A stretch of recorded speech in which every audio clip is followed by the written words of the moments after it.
Welcome to Stuff You Missed in History Class, a production of iHeartRadio.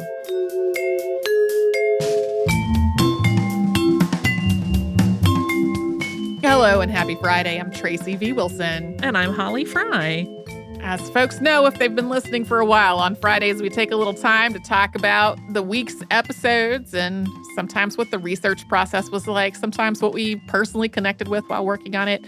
Unearthed has become it's been a favorite thing to work on for a long time. But lately, it's one of the reasons that it's a favorite thing is that I know when it's time to do it. And that is a week where I don't have to figure out what the topic is.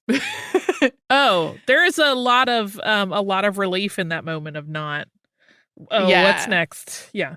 Yeah, there's a lot that goes into my thought process of what I'm going to talk about on the show next, and a bazillion factors that get weighed into it, like whether I'm going to be able to find the material for it in time and all this other stuff. And so when it's unearthed time, and I have already spent the entire last 3 months bookmarking things to go through, it's like a whole giant, don't even have to think about that. It is already settled and done. It's right there. Smart. I have a personal and ridiculous point of pride in this, which is that when we got to talking about the possible Praetorian Guard in the Pliny soldier story, I did not take a Star Wars related side street. So I'm just going to curtsy to myself here in the shoe closet where I record. Well, do you want to take it now? Sure. So, it's not that thrilling, and it involves a thing that tends to get some people very irate. So, I don't need to hear if you hate the thing I love. That's fine. But in The Last Jedi, those red guards with the sort of tiered, almost armadillo-esque armor are called Praetorian Guards. Yeah. Named after the actual historical ones, but that's what I think of when I read it. So in my head, Pliny had pals dressed in all red, tiered, really cool armor. Not really. Sure. Not really. I did want to ask you, because I know I have strong feelings, having worked in a library for many years, and your beloved, also a library person. Mm-hmm. This whole library finds sensationalism business. Yeah. Red rage. He does not like it either, and was very happy to learn that the Somerville Library, which I used to frequent all the time when we lived in Somerville, was very happy that they've gone fine-free. My funny story about that is at some point, something happened during my borrowing history from that library. I don't remember exactly what it was, but I turned in something late and I incurred I think it was a 10-cent fine. I had 10 cents of fine or 5 cents of fine. It was a less than a quarter fine, right? Which I paid by handing the person at the circulation desk a coin, and they sort of looked at me with an expression of like, I'm not sure what you want me to do with this. And I was like, it's the fine that I'm paying. I don't know what else to say about it. And whatever, it never came off of my account. And so when learning this whole thing about the library books that had been found and returned, and learning that the Somerville Library has gone fine-free, I went and looked at my account, which still exists because like that library cards has, I think, like a year before it expires. And my fine is no longer there. I no longer own the Somerville Public Library 5 or 10 cents. Patrick was very happy to hear that they have gone fine-free. He does not like the $27,000 fine stories, and he doesn't really like the financially punitive measures for being late with library books. Right. I mean, here, I have feelings, and probably Patrick has similar ones. I know, like, for me, when I was a college student, I had several books out that were overdue, and then I was so broke that I knew if I returned them, I wouldn't be able to pay the fine, and I was, like, scared of getting, I don't know, yelled at, indentured by the library people. I don't know what I was afraid of. But, so I did a very nefarious thing, which I don't recommend, but I went and reshelved them myself. And then said, I turned those books in months ago. I don't know. But understand the dirt poorness that I was dealing with. There was no way. And it wasn't even that much. It was like $20. But in the late 80s and early 90s, when you are 19 and 20, $20 felt like an awful lot of money that I was never going to come up with. And so don't do that. Don't be like me. But then when in later years I worked at a university library, I mean, I saw students with that same fear on their face, and I didn't work circulation, but thankfully, like, we had a lot of people in our library that were very understanding of that and not, hardcore by the book. And they would be like, that's fine. We're just going to waive it. Please don't stress over this. You have like exams this week or whatever. Like, it's one of those things that gets so wadded up in like classism because people don't always have the availability to pay a fine. And like, it's one of those things that is so potentially painful because some libraries used to, I don't know if they still do, have those whole things of like, well, if you have an unpaid fine, you don't get borrowing privileges. Yeah. And like for a student, I mean, that's debilitating for their work. And for a researcher even, like most people that are at universities doing research are also not particularly wealthy usually. That's part of what a library is for because you cannot afford to purchase those materials. So I'm with Patrick. I feel ire over library fine issues.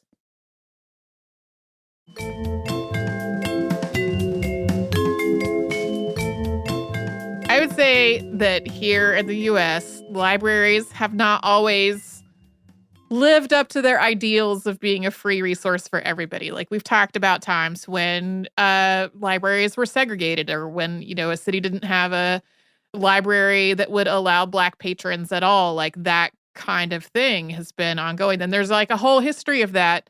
But like sort of the ideal of a library is for it to be a free resource that is accessible to everyone. And if you're going to ban people from the library because they relate with something and they can't afford to pay the fee, like that runs counter to that ideal. You're locking out exactly the people who need the resource the most. Yeah. Oh, it's so yes, I was also I kind of want to just make a little field trip over to Somerville where I don't live anymore to see like the newly restored West Branch Library that was part of that because it had a beautiful facade when I was going to that library. Like we said, it's a Carnegie library. It was built more than 100 years ago. But the interior of it especially was like getting really shabby. And so it was a very, very badly needed restoration project to go on. I'm very curious what it looks like now that it's not a library anywhere close to me. I also have a confession of strange and to me hilarious place my brain went when you sent over your outline and I was reading it. When we got to the Greek curse jar for a fleeting second, my brain was like, were they really charging for swear words? And then I just had like the cartoon that automatically runs in my head that my brain builds without my permission of like people in ancient times and their weird curse jar where they had to somehow turn in chicken bones. But that's so funny. I had not even thought of that reading of the word curse jar. Yes. If you are a potty mouth like me, that's a phrase that carries a lot of weight and fear. Yeah.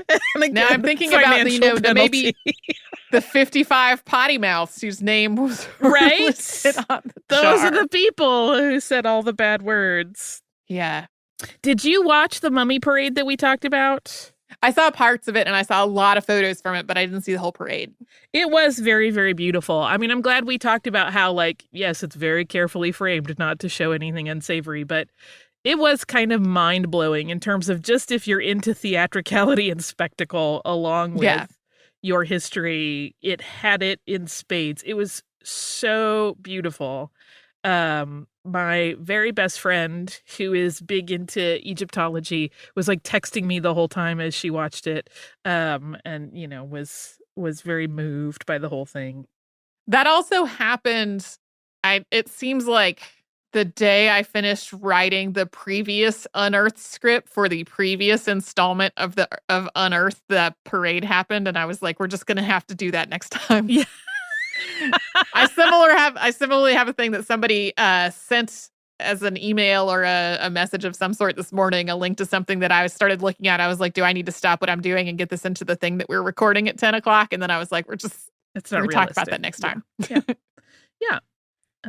Yeah. My other note that I made while we were doing this was the idea when we were talking about the HMS Urge Mhm. and the other one that was found off the coast of Libya that people had thought was the Urge. And I was like, how many conspiracy theorists are going to run with this and say there were two Urges because they really want that one off the coast of Libya to have been involved in some secret, completely like undocumented mission. Yeah.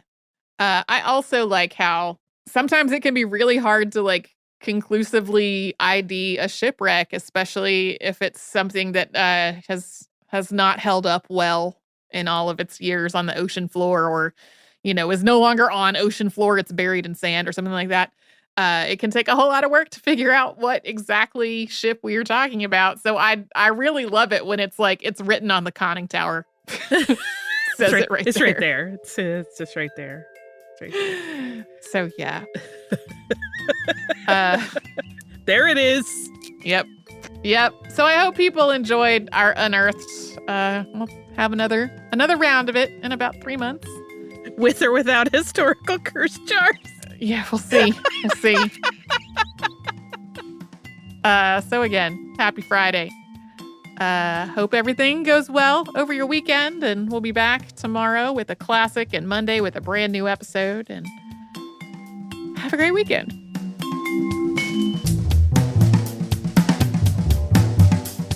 Stuff You Missed in History Class is a production of iHeartRadio. For more podcasts from iHeartRadio, visit the iHeartRadio app, Apple Podcasts, or wherever you listen to your favorite shows.